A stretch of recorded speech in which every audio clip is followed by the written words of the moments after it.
어, 요 분양, 위에 상단에 분양이라는 탭이 있고요.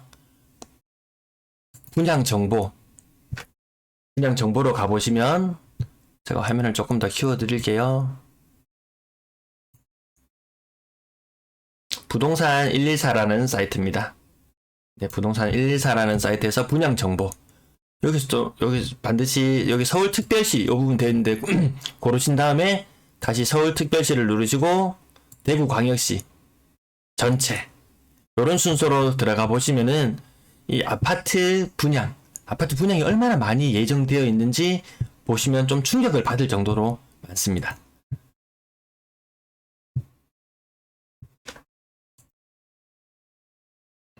이 사이트를 한번 참고로 보실 필요는 있을 것 같습니다.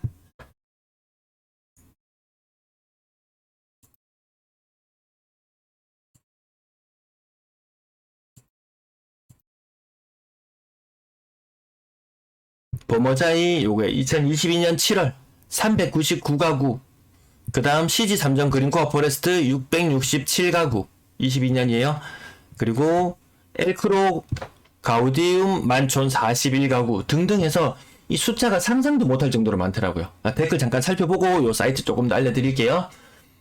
끝까지님, 상급지 갈아타기는 늘 옳은 것일까요? 요즘은 모든 명제를 다시 생각해보게 됩니다. 제가 지금 지난번에 똘똘한 한 채의 함정 그거 한번 다뤄드린 적이 있었는데요. 그 영상 한번 참고로 좀 찾아봐 주세요. 제가 특별 영상 정말 너무 많이 찍었던 것 같아요. 그냥 한 100개 정도 되지 싶은데, 그 중에서 똘똘한 한 채의 함정이라는 부분이 있는데, 이 상급지 갈아타기 가격이 상승하는 시기에는 괜찮은데, 이 하락하는 시기에 뭐 끝까지 버텨낸다, 난 한 채로 계속 괜찮다, 뭐 차익금이 크지 않다, 괜찮은 것 같아요. 근데 더 많은 부채를 지고 가야 되는 상황이라면 그거 항상 옳지는 않은 것 같다는 내용으로 지금 끝까지 님이 고민하시고 계시는 부분을 제가 다뤄놨던 것 같아요. 제르미키님, 투자 및 실거주를 한다면 달서구와 태평로 중에 어디가 괜찮을까요? 생활 패턴에 따라 좀 달라지시고요. 태평로 쪽, 저도 몇 번 이렇게 임장을 가보기는 했습니다. 예, 임장을 가보기는 했는데, 저는 그쪽에 생활권을 두지 않아서 1년에 시내에 나가는 횟수 한 5손가락 안에 드는 것 같고요. 지하철 타는 횟수 1년에 한 번 타나? 그 1년에 한 번 타는 일도 잘 없지 싶어요. 왜? 집에서 시내까지 가는데 차 안 밀리면 10분, 15분? 한 15분 정도 하면 갈 수 있거든요. 주차 문제가 없거든요. 그래서 지하철 굳이 이용하지 않기 때문에 이건 잘 모르겠어요. 정규 자기자본이 4억이라면 구입은 어떨지요?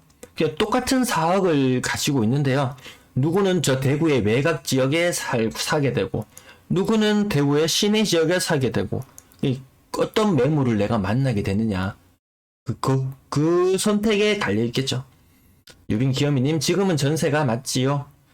전세를 가면서도 언제든지 좋은 매물이 나오거나 하면은 바로 이렇게 할 수 있는 그런 전략도 필요하지 않을까. 그래서 일부 전세자금 대출 받으면 금리가 물론 높아서 손해보는 부분도 있지만, 그 남는 돈만큼을 또 이렇게 예금으로 해놓게 되면은 갭 차이 한 2억 정도 나는 물건, 집값이 한 6억 정도 해요. 최고 전세가는 5억 정도 갔어요. 근데 집값이 한 4억 5천으로 떨어졌어요. 집주인은 전세 내줄 돈이 없어요. 그래서 급하게 막 처분할 수밖에 없는 물건들이 나와요.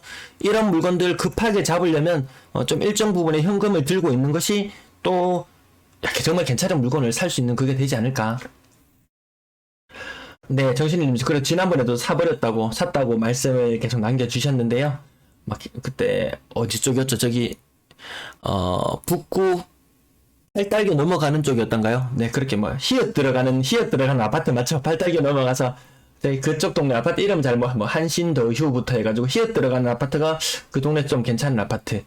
그때 제가 거래 금액을 대충 한번 찾아봤었는데, 한 최고가 대비 한 15에서 20% 그 사이에 아마 금액에 사셨던 것 같은데요. 아마 그때 당시로는 아마 살 수 있는 가격치고는 그나마 가장 괜찮은 가격이었다. 저는 이렇게 기억을 하고 있습니다. 김영건님, 반갑습니다. 네네네, 대구 분이시군요. 네, 끝까지님, 제가 놓친 영상이 있나 보네요. 다시 보겠습니다. 특별 영상 제가 다시 한번 찍어서 다뤄드릴까라고 생각도 해보지만,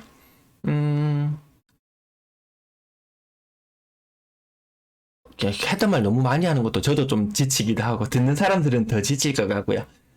그래서 거기에서 제가 특별 영상에서 다뤄드렸던 내용들 중에서 뭐 큰 틀의 변화가 있으면은 또 다시 다루고는 하는데, 뭐 시간이 이제 6개월, 7개월 이렇게 지나가는 그 영상들 사실 지금 찾아보는 분도 많지는 않아요. 근데 저는 지금 그 영상들이 필요한 분들이 계시겠구나 해서 계속 남겨두고는 있습니다. 사소한 인생님, 큰 변화 및 위기가 갈 가능성이 있어 보입니다. 지금 정말 경기 침체가 아니고 뭐 위기를 생각해야 된다, 막 이런 이야기들이 있어요. 마지막 기회로 생각하고 고민하고 있습니다. 네, 이번 기회를 잘 살릴 수 있으면은 잘 살릴 수 있어야만 된다고 봅니다. 아니면은 나라가 정말 어떻게 될지는 모르겠지만 일단 우리 가게는 일단 안정을 되찾아야 된다. 예, 그런 생각이 많이 듭니다. 김영관님, 범사만삼은 어떤가요? 아파트 하락 안 됐나요? 범사만삼 특집은 한 번씩 다뤄드리는데 거래량이 너무 없고요. 가격도 많이 떨어지고 있고 매물도 많고 전세 매물도 많고, 그게 지금 범사만삼의 모습이에요. 아마 범사만삼 그쪽에는 앞으로 입주도 굉장히 많을 거예요. 전세가율 지금 굉장히 낮죠. 뭐 그런 현상들, 뭐 범사만삼 뭐 대단하지 않아 보이더라고요. 네, 저 범사만사 지역 아파트 분석해달라다가 제가 똥 유튜버가 됐는 그 사건 기억나시는지 모르겠어요. 아무튼 그쪽 좀 가격에 예민한 지역을 좀 다루면은 사람들이 좀 공격적으로 화난 반응들을 보이곤 합니다. 네, 여기 가격 여기 보시면은 CG 3점 그린코어 포레스트 667부터 시작해서 너무 많더라고요. 2020년 분양 예정 혹은 2021년 뭐 이렇게 2023년 분양 물량도 조금씩 나오긴 한데요. 기본 단위가 1000, 1500, 1000 이런 식으로 물량이 굉장히 많더라는 것. 이게 몇 페이지냐면은 2022년만 이게 제가 다 더하지도 못하겠어요. 계산해놓고 한번 더 해보면은 아직 분량 정말 많이 남았네. 사람들은 지금 눈앞에 있는 2022년에 입주 가구 2만 가구 정도와 내년에 3만 5천 정도의 입주 가구와 그리고 2023년에 2만 가구 이상의 입주 물량을 생각하고 있는데 2025년도 방심할 수 없다. 방심할 수 없다, 이런 느낌이에요. 아파트 한 2년 정도, 2년 반, 이 분양 계획들이 얼마나 뒤로 밀릴지는 모르겠지만 아무튼 지금 분양 예정이 앞두고 있는 게 너무 많은데, 그러면 기존에 지금 미분양된 물량 시장에서는 뭐 6,600개네 이렇게 이야기하는데 수치 뒤늦게 분양했던 것들까지 포함하면 거의 한 8,000개 정도 되잖아요.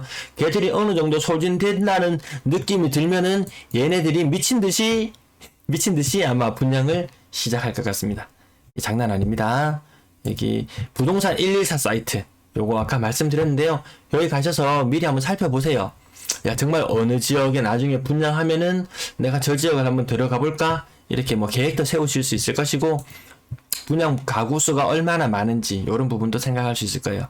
그럼 생각보다 재개발하는 지역이 많아서 사람들이 대구에 이제 재개발이기 때문에 지금 입주하는 가구 3만 5천 개 정도 되잖아요. 내년에 3만 5천 개 정도는 입주 가구 중에서 그것 중에서 한 30% 정도는 거기 살던 원래 원주민들이 입주한다고 이렇게 이야기를 합니다.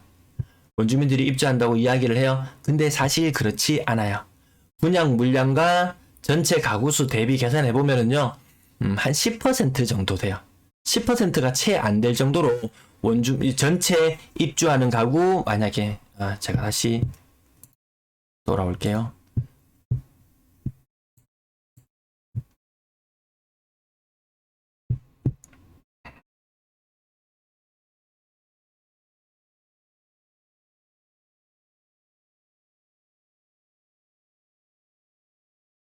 뭐가 잘못됐는지 표현이 안 되네요, 지금. 전체 가구 수가 만약에 10,000개라고 하잖아요. 그 중에 입주권을 가진 사람, 원래 원주민이 들어가는 비율은 한 1,000개도 채 되지 않는다. 근데 그게 만약 엄청난 사람들이 들어가는 거 사는 것처럼 이렇게 부풀려서 간혹 가다가 글이 나오는 것이 있는데요. 그것은 사실이 아니다. 제가 이걸 아까 만들던 영상이라서 제대로 편집이 안 되나 봅니다. 그러면 그 사람들이 지금 전세나 월세를 살고 있던 사람들이 원래 거기 아파트, 원래 재개발, 재건축되는 곳에 살고 있던 사람들이 지금 전세나 월세로 바깥으로 나와서 살고 있어요. 그 사람들이 엄청나게 다시 새로 지은 집으로 또 들어간다는 말이에요. 그럼 또 전세 월세 물량은 시중에 엄청나게 많이 나올 수 있다는 그런 말씀이고요.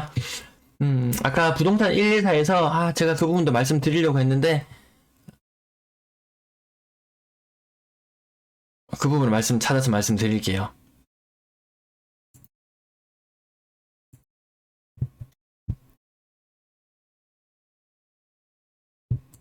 여기에서 보시면은 화면이 잘 보이시나 모르겠어요. 오피스텔도 있어요. 오피스텔. 사람들이 입고 있는 부분이 있는데 오피스텔이 엄청나게 많아요.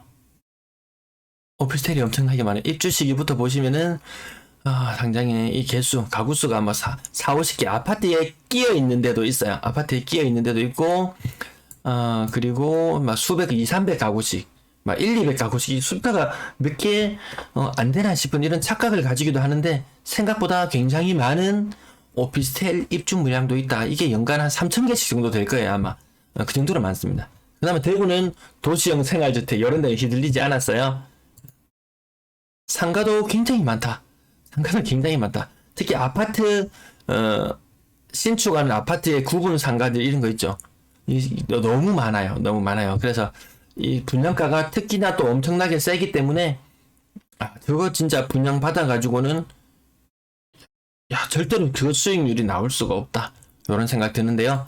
아마 오피스텔도 제가 특집으로 한 1년에 한 2번 정도 다뤄드리려나 오피스텔도 생각보다 임대 물량이 굉장히 많이 늘어나고 있어요.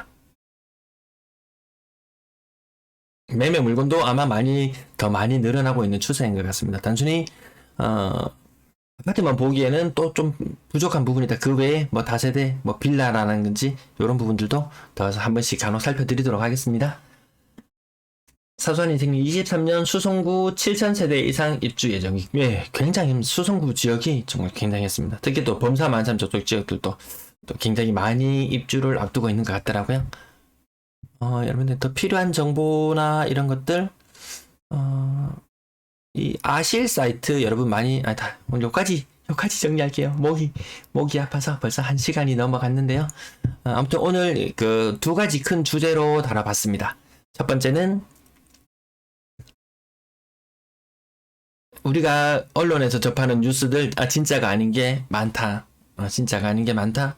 전세 시장 생각보다 안정되어 있고 전세 매물 굉장히 많이 나오고 있다. 네, 그리고 시장에 가면 생각보다 제임스님이 아까 물음을 주셨는데 그것 때문에 시장에 가면 생각보다 더 싼 매물이 있다. 전세 시장 물량이 굉장히 착한 임대인, 상생 임대인 때문인지 그 전에 보지 못했던 전세 물량 증가세를 아마 보실 수 있을 것 같다. 서울, 경기, 인천 폭발적으로 전세 물량이 증가하고 있다. 네, 요런 부분들 여러 가지들 좀 생각해 볼 부분들이 있는 것 같습니다. 그리고 대구의 거래량이 정말 많이 늘어날 것인지 어떻게 될 것인지 제 영상이 매일 이렇게 영상이 뜨면은 뒷부분까지 안 보셔도 돼요. 최소한 진짜 영상 앞부분에 제가 한 1분 내로 한 2분 정도 걸리지, 한 2, 3분 정도 속도 2배속으로 하면은 그 매물 변화라든지 아파트 거래량이 늘어난다, 줄어든다, 이 부분까지는 금방 확인이 되잖아요. 네, 그러면서 시장 분위기를 한번 느껴보시면 더욱더 좋을 것 같습니다. 네, 사소한 인생님, 네, 제임스님, 네, 오늘 시청 감사합니다. 네, 긴 시간, 아침 시간, 네, 집에 좀 시원하게 계신지 모르겠어요. 네, 바깥에 나갈 엄두가 안 나는데요. 제가 모니터를 너무 많이 봐가지고 지금 눈이 튀어나올 것 같아가지고요. 그래도 또 필요한 영상 있다고 생각되는 것들이 있으면은 또 다양하게 다뤄드리도록 하겠습니다. 네, 시청 감사합니다.